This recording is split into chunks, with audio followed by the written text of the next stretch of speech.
놀라운 은혜로 승리하길 원하고 또 자유하기 원하며 또 이 예배를 통하여 은혜 받기를 원하오니 우리 성도들에게 듣는 마음을 허락하여 주시고 우리 성가대의 찬양처럼 살아가는 나의 주님 앞에 모든 걸 맡기고 의뢰하는 기쁨이 넘치게 하여 주옵소서. 이 시간 전하는 저에게나 우리 모든 예배하는 우리 모든 성도들에게 함께 하시길 원하옵고 거룩하신 예수 그리스도 이름으로 기도 올리옵나이다. 아멘.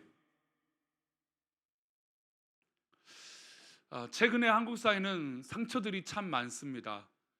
대표적으로 여러 가지 그 인재 사고들로 인해서 사람들이 상처를 참 많이 갖고 있죠. 왜냐하면 내가 그냥 실수하고 내가 잘못한 거라면 어느 정도 이해할 수 있는데 갑자기 음주운전을 해서 갑자기 그 사람이 도로를 덮친다든지 이래서 큰 사고를 당하거나 끔찍한 일이 벌어지면 너무나 이해하기 어렵고 정말 고통이 크게 됩니다.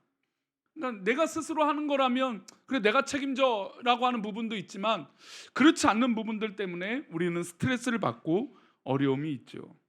내 의지와 상관없는 일로 인해서 오해와 환경으로 우리는 또 어떤 인간관계 가운데도 상처를 받습니다. 성도님들과 대화를 하다 보면 조금만 깊이 좀 얘기하면 눈물을 흘리지 않는 성도들이 없습니다. 왜냐하면 각자에게 어떤 있는 그 상처와 어려움들이 다 있기 때문이죠. 게다가 교회에서만큼은 상처받고 싶지 않은데 그럼에도 불구하고 교회 안에서도 가끔은 상처받을 때가 있습니다. 그런데 우리는 매번 이 모든 것을 상처로 받아들여야 될까? 오늘 한번은 그런 고민 한번 해봤으면 좋겠어요. 상처를 주는 사람이 분명히 문제가 있고 상처를 나에게 어떻게 영향을 주는 어떤 그런 부분들이 분명 문제가 있지만 그럼 우리가 매번 그렇게 상처를 받아야 되는가라고 하는 이 질문들을 해볼 필요가 있다는 것이죠. 왜냐하면 세상은 완벽하지 않아요. 우리나라가 전 세계적으로 뭐가 정말 인정받냐면 의료 체계가 굉장히 인정을 받고 있습니다. 의료보험이라든지 모든 사람이 치료를 받을 수 있는 어떤 이런 모든 시스템이 전 세계적으로 인정받고 있죠. 그런데 이렇게 인정받는 시스템에도 허점이 있을까요, 없을까요? 허점이 있습니다. 문제가 있다라는 것이죠.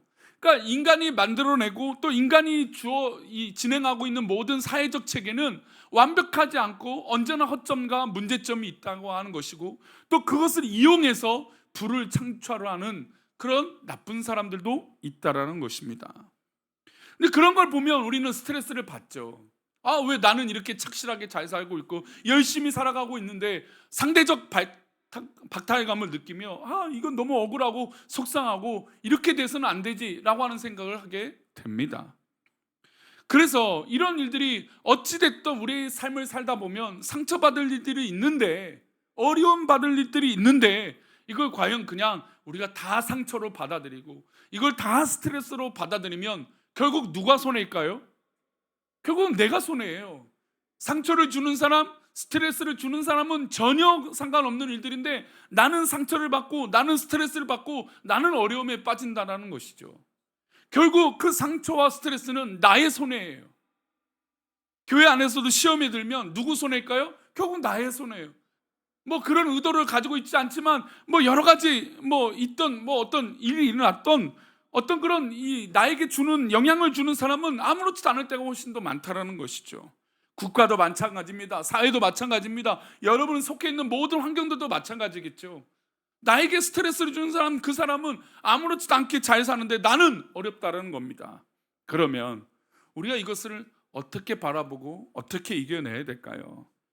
우리는 이것을 우리 교회가 이전에 오면서 여러 가지 일련의 일들이 있었습니다. 특별히 먼저 코로나죠. 그리고 금리 상승이라고 하는 어려움이 분명히 있습니다. 이것은 내가 계획했던 것과는 너무나 다른 거죠. 불가항력적인 일들이 계속 일어납니다. 그런데 우리가 앞으로 살다 보면 이런 일이 또 없겠습니까?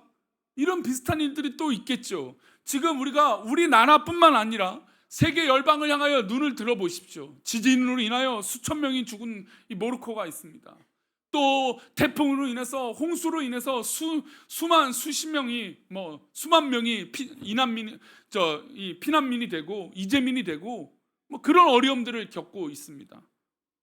사실 전 세계적으로 보면 우리나라는 가장 위험한 나라 중에 하나입니다. 왜 그럴까요? 남북이 나눠져 있고 또 북한의 핵이라고 하는 어려움이 도사리고 있다라고 모르는 사람들은 야, 위험한 나라 아닌가? 그러나 우리나라는 어떤 나라입니까? 카페에 가도 휴대폰 올려놓고 나가는 나라잖아요. 전 세계적으로 이런 나라는 사실 없어요. 저도 유럽의 어떤 이 경험이 있는데 절대로 안 됩니다. 심지어 모든 현금도 다 옷 안에 그것도 한 가지로 안 돼요. 옷 한 개로는 안 됩니다. 2개, 3개 정도 안에 있어야 안심할 수 있어요. 그나마 조금만 이렇게 인사하고 나면 옆에 있는 물건들이 없어지는겁니다. 수두룩해요. 근데 우리나라는 참 특이하죠. 모든 거 그냥 놔둬도 잊어버리지 않습니다. 그래서 뭔가 놔두고 나면 거기 가면 찾을 수 있을 거야 라고 대부분 안심을 하죠. 그러니까 실제로 우리는 그렇지 않지만 세계에서 볼 때는 우리나라는 좀 위험한 나라라고 여길 수 있는 겁니다. 그러니까 이런 일들이 사람들이 살아가 보면 나와 내 의도와 상관없는 일들이 분명 일어날 것이고 그것이 나에게 스트레스가 될 겁니다. 그러면 앞으로 분명히 나에게 어려운 일이 있을 텐데 그 어려운 일이 있을 때마다 우리 성도님들 어떻게 반응하시겠습니까? 큰일 났네, 어렵네. 우리 어렸을 때 그런 꿈을 꿔봐요. 어떤 꿈을 꿔보냐면 야, 이제 내일 모레가 시험 기간이에요. 중간고사든 기말고사든 딱 하는데 그런 꿈을 꾸는 거예요. 공부하다가 저도 한번 그런 꿈을 꿨는데 믿기지 않겠지만 공부를 열심히 했는데 딱 눈 뜨고 났더니 그 시험을 다 본 거예요. 시험 기간이 다 끝난 거죠. 시험 기간이 끝났어요. 눈 자고 일어났더니 딱 꿈속에서 무슨 꿈이었냐면 시험 기간이 다 끝나고 시험도 잘 본 거예요. 얼마나 좋아요? 왜 그래요? 시험 공부라고 하는 스트레스를 받으니까 꿈속에서도 시험 공부하고 그 시험을 치른 거예요. 지나지 않았던 그 시간이 다 지나가고 내일 모레가 됐으면 좋겠다, 이런 마음 있잖아요. 시간이 빨리 지났으면 좋겠다. 그 시험을 앞둔 분들이 하는 얘기 대부분 뭐라냐면 얼른 시험 봤으면 좋겠다 이거예요. 시간이 너무나 안 가거든요. 어려운 시간이기 때문이에요. 그런데 그런 일은 있습니까? 없습니까? 없어요. 분명히 시험 날짜는 제깍제깍 하고 다가올 것이고 어려운 일들은 분명히 뜻하지 않는 내 의도와 상관없는 일들이 또한 우리 가운데 있을 거라는 것이죠. 그러면 그때마다 어떻게 할까요? 그냥 스트레스를 다 받을까요? 물론 어려우니까 스트레스 받고 염려도 생깁니다. 그런데 우리가 이걸 조금 지혜롭게 믿음으로 이기자는 것이죠. 오늘 그 얘기를 하고 싶습니다. 우리 창세기 41장 47절을 보면 이렇게 시작합니다. 함께 읽겠습니다. 시작. 7회 바로왕의 꿈을 해석해 준 요셉이 이 애굽의 총리가 되었습니다. 얼마 전까지만 해도 감옥에 있었던 이 귀한 청년이 바로왕이 꿈을 해석해 주고 총리가 되고 이 애굽을 다스리기 시작합니다. 그리고 7년의 풍년이 있었고 그 꿈의 해석은 다음 7년은 어떻게 됩니까? 흉년이 있게 됩니다. 잘 보세요. 이 말씀은 뭐에 대한 상징적인 이야기냐면 시간의 흐름에 대한 이야기예요. 우리가 아무리 시간이 가지 말라고 해도 어떻게 됩니까? 시간은 갑니다. 우리가 늙지 않기를 바라지만 어떻게 됩니까? 시간은 또한 흐릅니다. 하나님의 계획한 일이 있고 우리 가운데 계획한 일들은 분명히 일어날 일입니다. 걱정한다고 해서 안 일어나진 않죠. 걱정해도 염려해도 일어날 일들은 일어납니다. 애굽의 총리가 요셉이 되었습니다. 근데 요셉이 총리가 되었다 해도 풍년과 흉년이 안 오겠습니까? 하나님의 계획 가운데 분명히 옵니다. 즉 우리 가운데 어쩔 수 없이 나를 괴롭게 하고 어려운 일들은 일어날 수밖에 없다라는 거죠. 그러면 이 일어날 일들에 대해서 어떤 믿음의 눈을 가져야 될까요? 41장 50절에는 이 요셉에게 정말 축복된 일이 일어났습니다. 함께 읽어보겠습니다. 시작. 흉년이 들기 전에 요셉에게 2 아들이 나되 곧 온의 제사장 보디베라의 딸 아스낫이 그에게서 낳은지라. 자, 흉년이 들기 직전입니다. 자, 이제 분명히 앞으로 어려운 일이 있을 거예요. 근심된 일이 있습니다. 이 흉년은 앞의 풍년보다 더 큰 어려움이라고 분명히 하나님이 말씀하셨어요. 그러니까 지금 좋은 일이 있었어요. 7년 동안 좋은 일이 있었는데 이제 앞으로 더 어려운 일이, 더 힘든 일이 앞에 있다라는 겁니다. 아무리 위대한 요셉에게도 또 그 위대했던 국가인 이 애굽에도 어려움이 온다라는 거죠. 우리가 모든 사람들에게 질문하면 좋은 일도 있지만 안 좋은 일도 있습니다. 우리 결혼을 앞두고 있는 귀한 커플이 있어서지만 결혼이란 건 참으로 행복한 일이지만 결혼을 준비하면서 얼마나 어렵고 힘듭니다. 근데 우리가 평생 싸우려고 결혼하는 거 아니잖아요. 그렇죠? 사랑하고 예쁘고, 그리고 이 사람이 결국 내 편이다, 다른 사람 몰라줘도 이 사람은 내 편이다라고 하는 이 사랑스러운 마음 가지고, 그리고 하나님 주신 모든 여건과 형편을 가지고 결혼 생활을 하는 거예요. 누구 때문에, 뭐 때문에, 뭐 어떤 그런 책임감 때문에, 그것도 아닙니다. 사랑하기 때문에 하는 거예요. 아멘. 우리 성도님들 이 풋풋한 사랑이 회복되기를 축원합니다. 예? 아이고 웬수야 이러지 마시고, 풋풋한 사랑. 우리 뭐 얼마 전에도 뭐 원래 사랑하는 부부인 걸로 알지만 우리 지사님이 한 수술을 하니까 남편 되신 지사님이 얼마나 옆에서 사랑으로 돌보는 모습 보고, 역시 사랑하시는 모습이구나, 모습에 따뜻한 마음을 또 느끼고 든든한 마음도 듭니다. 그래요. 부부라는 것은 그렇게 아름다운 곳이지 지옥 같은 곳이 아니라는 거예요. 그런데 그런 아름다운 부부에게도 좋은 일이 있지만 앞으로 또 어떤 일도 다가올 거예요? 안 좋은 일이 분명히 있을 거라는 거예요. 그때 어떤 마음가짐이 필요하냐, 그 어려운 일이 분명히 있을 때 우리는 어떻게 대처해야 될까라는 것이에요. 그래서 요셉은 하나님께서 분명히 갚아주실 것을 믿었어요. 그래서 그의 아들들이 태어났는데 그의 이름을 이렇게 져줍니다. 우리 51절이에요. 그의 자녀의 이름을 이렇게 져줘요. 함께 읽겠습니다. 시작. 요셉이 그의 장남의 이름을 내게 내 모든 고난과 내 아버지의 온 집을 잊어버리게 하셨다 하며, 요셉이 장남을 이제 딱 태어나고 므낫세라고 졌습니다. 근데 우리가 대부분 이 어려움과 고통이 지난 후에 정말 귀한 자녀가 태어나면 뭔가 대단한 의미를 주려고 해요.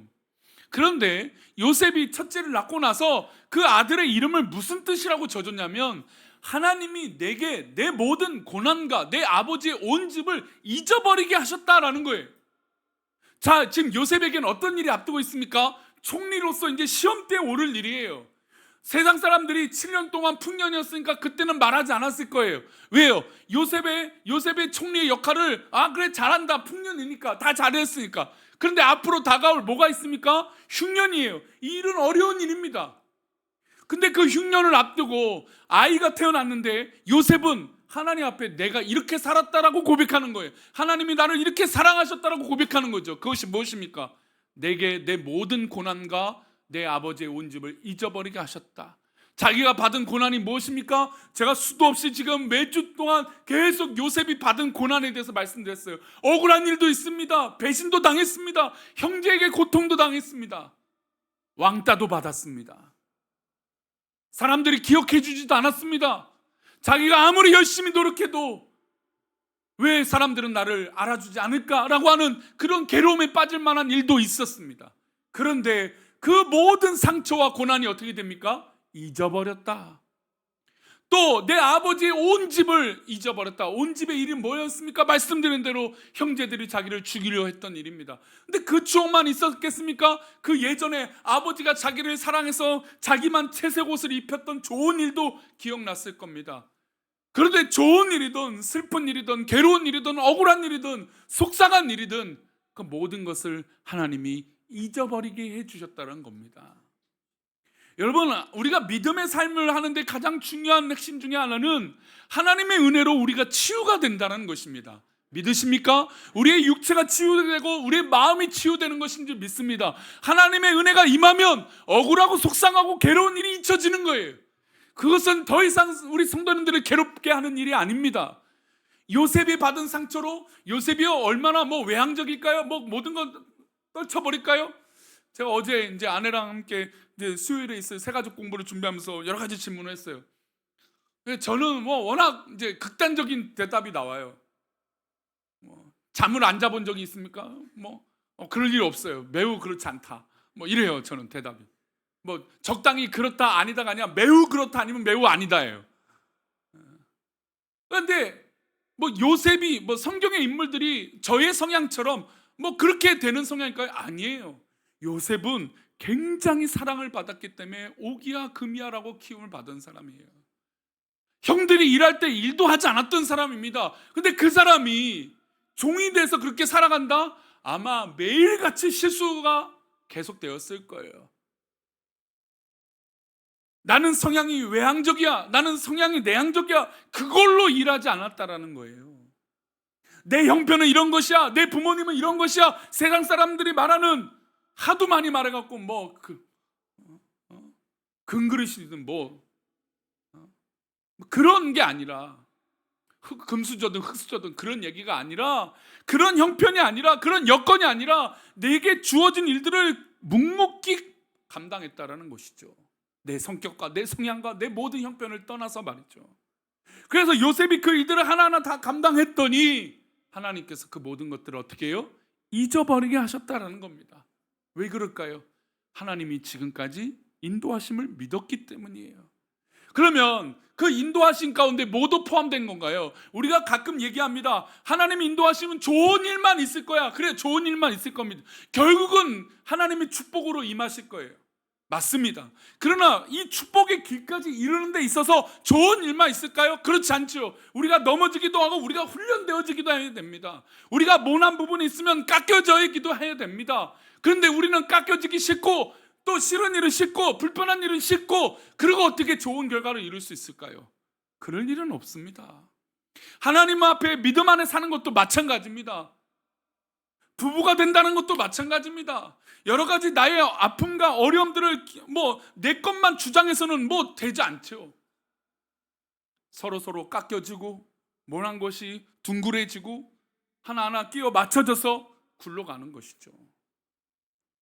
요셉은 자신의 삶을 통하여 13년 동안 그런 고난과 어려움 가운데 그 모든 것들을 뼈저리 깨닫게 된 것입니다. 그래서 그 첫째 아들이 태어나자 하나님이 모든 것을 잊어버리게 해주셨다. 그럼 여기서 한 가지 질문이에요. 우리가 잊는다고 해서 잊어질까요? 우리 성도님들, 우리 추억들이 있잖아요. 좋은 추억이든 안 좋은 추억이든 그걸 내가 잊어! 그래서 잊어버려질까요? 아니죠. 기억이 납니다. 우리 기억이요, 참 많은 부분들을 잊어버리고 살지만 그래도 그런 것들은 꼭 기억해요. 내가 받은 상처, 내가 받은 어려움, 내가 받은 고난, 내가 받은 어떤 이 일들 다 생각나요. 그래서 부부싸움 하면 어떻게 돼요? 1부터 10까지 다 적어놔요. 요즘은 남자들도 이렇게 다 적어놓는데요. 다 적어놓고 다 따진다고. 당신 언제 그런 말 했다고. 예전에 부모님 세대 때는 엄마들만 그런 얘기를 했던 것 같은데 요즘은 안 그렇대요. 서로 하는 역할들이 있기 때문에. 이제 시대가 많이 바뀌었죠. 그런데 우리가 받은 것을 그렇게 다 기억해서 상처는 분명히 그렇게 기억이 날 겁니다. 그런데 왜 요셉은 잊어버렸다고 했을까요? 그것이 더 이상 상처가 아니기 때문이에요. 어려운 일은 맞아요. 불편한 일은 많고 고난은 맞습니다. 그런데 그에게 더 이상 상처가 아니고 고난이 아니라는 것이에요. 왜요? 하나님이 분명히 나를 사랑하시기 때문이에요.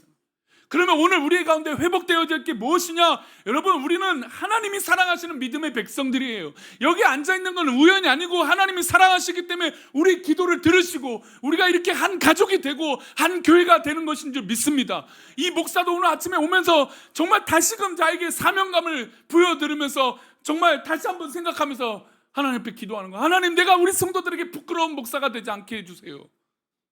물론 제가 얼마나 그런 사람이 될지는 모르겠지만, 장담할 수는 없지만, 그래도 하나님, 부끄러운 목사는 되지 않게 해주세요.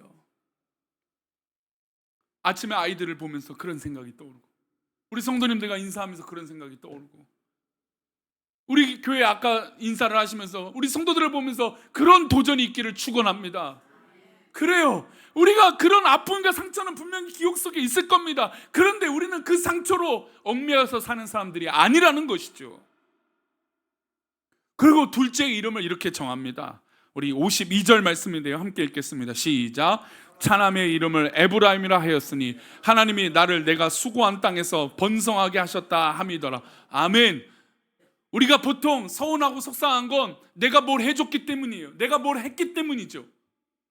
그러나 그거 얘기하다 보면 답이 나올까요? 안 나올까요? 답이 안 나옵니다. 그런 이야기들, 그런 싸움들은 답이 안 나와요. 그래서 교회에서 싸움이 나고 어려우면 왜 갈등이 깊어지냐면 성도들이 한 역할들이 있기 때문이에요. 내가 여태까지 뭘 했는데, 내가 어떻게 하나님 앞에 쓰임 받았는데, 내가 교회에서 어떻게 했는데, 그게 그렇게 말이 되어진다는 거예요. 왜 그럴까요? 내가 수고했기 때문이에요. 그런데 그 수고는 누구 앞에 있어야 되는 것이 중요합니까? 내가 살아가는 의지와 내 노력들은 어디에 있어야 됩니까? 하나님 앞에 있어야 돼요. 요셉이 얼마나 열심히 살았습니까? 그 감옥에서 열심히 살았어요. 종이 되었을 때 열심히 살았어요. 그래서 사람들이 다 인정해 줬어요. 저 사람은 집사가 되어야 된다. 이 집안을 다스리는 사람이 되어야 된다. 감옥에 했더니 감옥에서도 간수장이 모든 이 죄인의 출입을 말고는 모든 것 하라고 허락해 줬어요. 열심히 살았습니다. 수고로웠습니다. 그런데 그가 자기 수고에 얽매이지 않았어요. 자기 공로에 얽매이지 않았어요. 내가 해온 것을 내가 해왔다라고 하는 금자탑으로 세우지 않았어요. 그것을 하나님의 뜻으로 두었다는 것이죠. 내가 이렇게 할 수 있는 것 하나님의 은혜다. 우리 한번 따라할까요? 내가 이렇게 살아가는 것은 하나님의 은혜입니다. 그래요, 그렇죠. 우리 자녀를 키울 때도 남편과 아내를 가정에서도 모든 환경과 사람들을 만날 때마다 그렇게 고백하십시오. 내가 이렇게 하는 것은 하나님의 은혜입니다 라는 것이에요. 저 사람이 어떻게 나를 공격하든 나를 어떤 말을 하든 어떤 상황에 대처하든 하나님, 내가 이것이 하나님의 은혜입니다 라고 고백하는 것이에요. 요셉은 그렇게 이긴 것입니다. 하나님이 갚아주시고 하나님이 내 수고를 아시기 때문이에요. 누가 알아주는 것이 중요한 것이 아니라 하나님이 알아주고 계신다는 것이죠. 하나님이 분명 우리의 상처와 우리 어려움을 갚아주실 것입니다. 하나님이 분명히 우리를 사랑하셔서 우리가 당하는 것을 몇 곱절 이상으로 하나님께서 갚아주실 것이에요. 그래서 성경에는 하나님이 갚아주시겠다라고 하는 말씀들이 꽤 많습니다. 우리 이사야 61장 8절 말씀을 보겠습니다. 함께 읽겠습니다. 물은 나 여호와는 정의를 사랑하며 불의의 강탈을 미워하여 성실히 그들에게 갚아주고 그들과 영원한 언약을 맺을 것이라. 하나님께서 나를 괴롭게 하고 나를 강탈하고 나를 빼앗고 나에게 정의를 빼앗는 그들에게 하나님은 성실히 그들에게 갚아주신다는 거예요. 하나님은 분명히 살아가셔서 살아 계셔서 우리의 억울함과 우리의 속상을 갚아주실 겁니다. 그래서 우리 주님이 속히 오시겠다고 약속하세요. 요한계시록 22장 12절 말씀 함께 보겠습니다. 함께 읽겠습니다. 시작. 보라, 내가 속히 오리니 내가 줄 상이 내게 있어 각 사람에게 그가 행한 대로 뭐 어떻게 해요? 갚아주리라. 할렐루야. 요한계시록은 성경의 마지막입니다. 우리 주님이 다시 오시겠다라고 하는 약속이에요. 우리 주님이 다시 오시면 모든 세상의 끝이 오게 됩니다. 그렇다고 막 압박을 드리는 것이 아니라 그 주님이 오시면 어떤 것입니까? 우리에게 줄 상이 있다라는 것이고, 그리고 그렇지 않는 자에겐 벌이 있다라는 겁니다. 우리가 자녀들을 여럿이 이제 하나 말고 둘, 셋 키우다 보면 아이들이 부모님, 한번 제가 지난주에도 말씀드렸지만 아이들이 뭐냐면 엄마 아빠한테 일러요. 예, 와갖고, 그리고 요즘 손주들을 만나면 뭐예요? 할머니 할아버지한테 엄마 아빠 한 행동들을 일러요. 그 애들이요 와갖고 아빠가 얼마 어디 가갖고 뭘 했는데 사고 쳤다요? 뭐 이러면서 일러요. 할머니 할아버지한테. 예? 뭐 어디 가서 돈을 날렸대요? 이런 일이 없기를 바랍니다. 그 애들이 막 일러요. 애들도 그런 보상 심리가 있다라는 거예요. 우리는 다 그런 게 있어요. 그러니까 왜 우리가 마음을 상처받지 않고 자유할 수 있는 건 이게 분명히 회복될 것을 믿으면 된다는 겁니다. 그런데 누가 갚아주세요? 누가 회복시켜주세요? 우리 하나님이 회복시켜 주십니다. 우리 성도님들을 하나님이 회복시켜 주실 줄 믿습니다. 그러니 흔들리지 마시고 상처에 얽매이지 마시고 괴로움 속에 빠지지 마세요. 그리고 또 누가 상처받았다고 해서 아이고 상처받았는데 그러지도 마세요. 하나님이 갚아주실 때까지 기도해 주세요. 나는 상처를 이겼으니 당신도 이겨라. 강압하지도 마세요. 각자에게 맞는 하나님의 놀라운 은혜로 갚아주실 것이기 때문이에요. 그러니 성도님들, 우리가 지금 처해 있는 모든 상황들을 묵묵히 견뎌 주 안에서 이기면 하나님이 갚아주시는 놀라운 복을 이루게 될 줄 믿습니다. 그래서 요셉이요, 흉년이 올 걸 걱정했을까요? 아닙니다. 요셉은 미리미리 준비했어요. 하나님 앞에 그 삶을 준비하니까 흉년이 더 클 것을 알았지만 걱정하지 않았어요. 흉년에도 하나님의 역사가 계속되기 때문에 그것을 믿고 준비했다라는 것이죠. 사랑하는 우리 성도님들, 우리 하나님이 전능하시기에 우리 성도들을 사랑하시고 갚아주실 것입니다. 그리고 누구보다 우리 성도들을 잘 알고 계시기에 위로해 주실 것을 믿습니다. 오늘도 그 하나님 앞에 모든 것을 내려놓고 기도함으로 자유함을 얻는 우리 모두가 되시기를 축원합니다. 아멘. 우리 자리에 일어서셔서 우리 전능하신 나의 주 하나님은 함께 찬양하시고 우리의 모든 소원과 우리의 모든 간구를 하나님께 아랜 다음에 기도하고 축도함으로 마치도록 하겠습니다.